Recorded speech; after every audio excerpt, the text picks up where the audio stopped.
Good morning, students. This is Dr. Morgan Phoenix coming to you from Stanley, Virginia. It's a beautiful, sunny Sunday morning.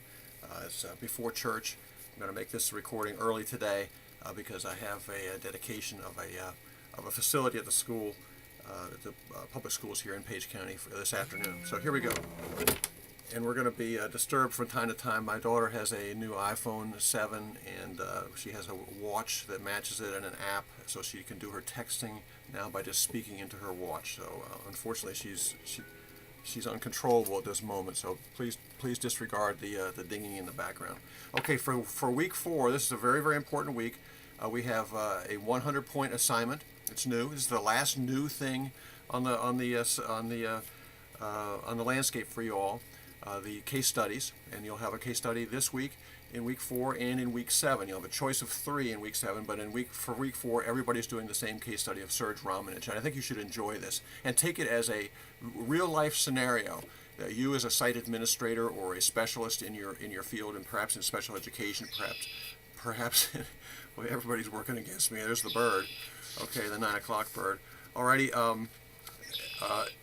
Whatever leadership position you're in, you've got to take these kinds of scenarios of difficulty and of complexity and try to work them to your own advantage and with analytic tools. And you're gonna use one of them. You're gonna use a couple of them for this case study. Okay, this is the case study of Serge Romanich. He is a Serbian refugee. He's an elementary school student. He has never been formally schooled other than for a few days, perhaps, in France during his exodus from the Serb-Croatian War. Alrighty, he's never been formally schooled in his native tongue ever, and he arrives in the U.S. So he's coming to this school. He's coming into your school. Alrighty, and the principal of the school, Mr. Sims, meets the mother and the child and a translator from the family, not from the school, but from the family. That's also another key piece here. And they try to do the best they can. And Mr. Sims is a very, very friendly man, the principal.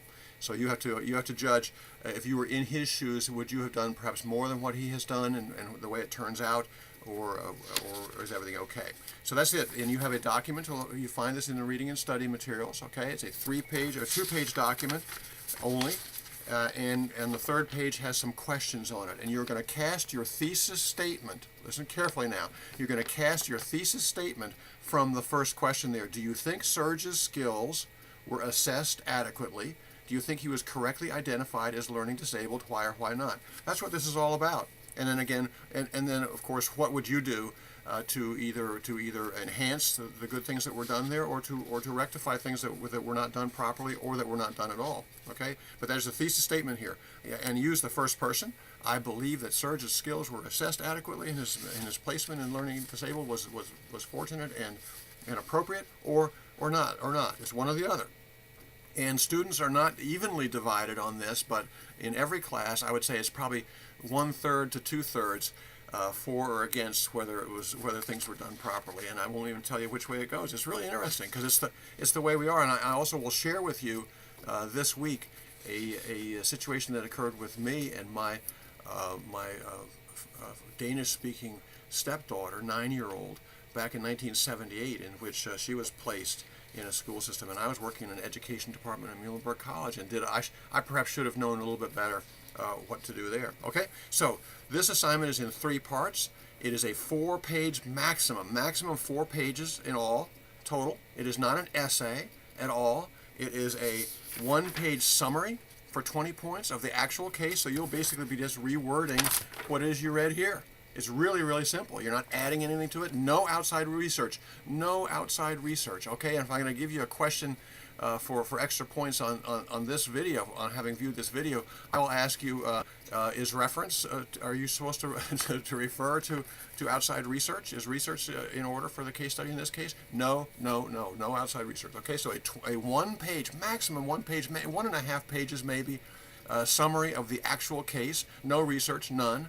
Then we come to and that's real simple. You do that in text format. Then we come to a SWOT, S-W-O-T. That's strengths, weaknesses, opportunities, and threats. And typically those are done in a quadrant format for marketing programs for businesses. I would prefer that you not use this format because it's hard for me to track comments across the text. Use an outline format, bullet point, very, very short answers. I'm going to give you a couple of examples right here. This will make it very simple for you. And this is a one-page. It usually goes over a little bit if you're giving 4 or 5 is separate items for each one of these areas. Strengths, the things that it's not just about Serge. You're not going to say, well, he was resilient or he was.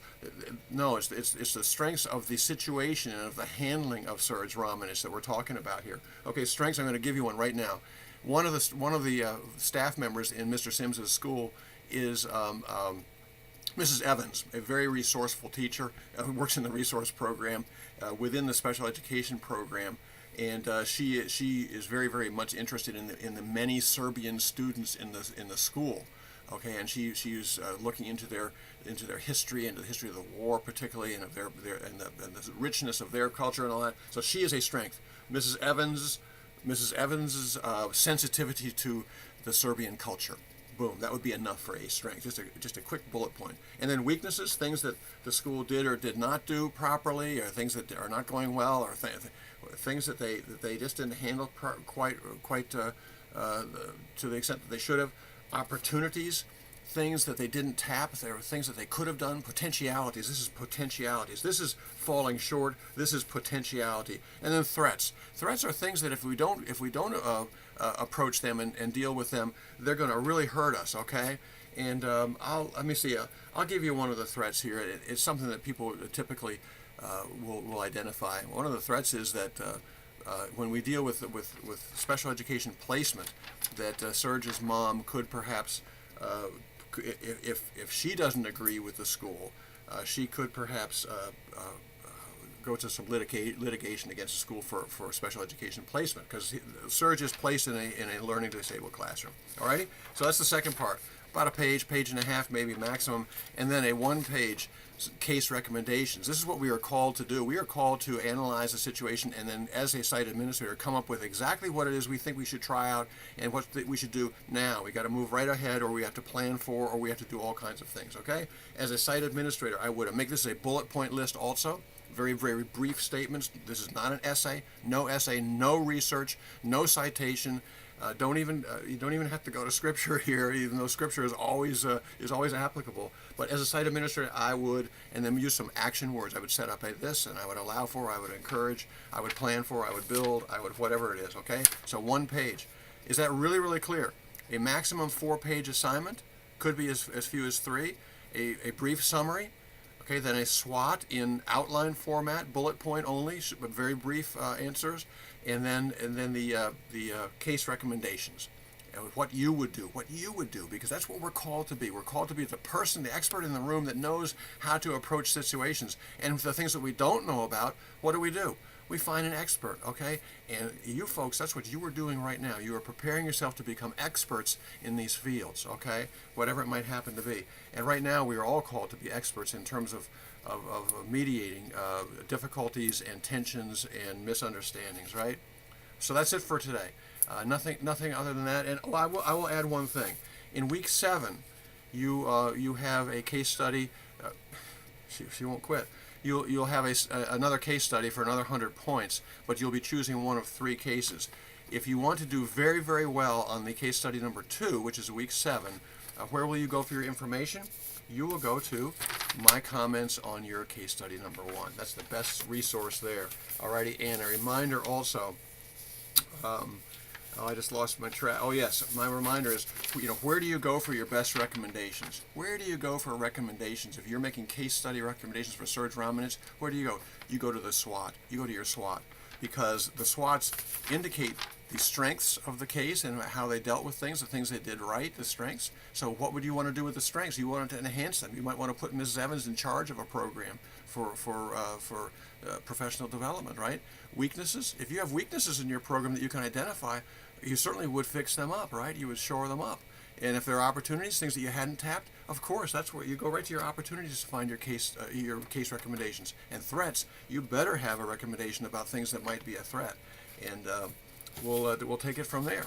And in the case of litigation, if there's many times when parents will threaten litigation for special education placement, and if you are confident that things were done properly, you would just prepare yourself for that and face it when it comes. You don't always give in to that. Alrighty, I hope that's enough for today. I would like to say that you're doing your journal article critiques perfectly. It's going really, really well. Discussion board, there's the only weakness that I see is that there are some people in their replies are still not replying to their classmate. They're taking another opportunity to post a mini essay on a subject. Please start with, I really appreciate, or I have some comments I'd like to make about what it is you said. You don't have to agree with people. You don't have to stroke them if you don't agree with them. But with great civility and caution and support. Your diverse school proposals, part 1. I'm really looking forward to looking at them. Alrighty. Good luck, folks. Have a great week. And sorry for rushing a little bit today. And I hope you're enjoying the class. Make this class your own. And as you develop your diverse school proposals, from when you see my comments on your part 1, which hopefully I'll be able to get that to them tomorrow, so you can really start working on this. Take to heart the various things that I say. It'll have a lot to do with strategies, that you have to find some specific strategies to accomplish your program. It also cannot be an existing program. You may not present something that is already in place. Alrighty. This has to be something fresh that you've thought about with regards to diversity. But it certainly can be in your school where you work as part of an existing program. Absolutely. You don't have to build a whole new school. Alrighty. But make it count. Make it something that's really important for you. God bless you all, and we'll see you next time, Lord willing. Bye-bye.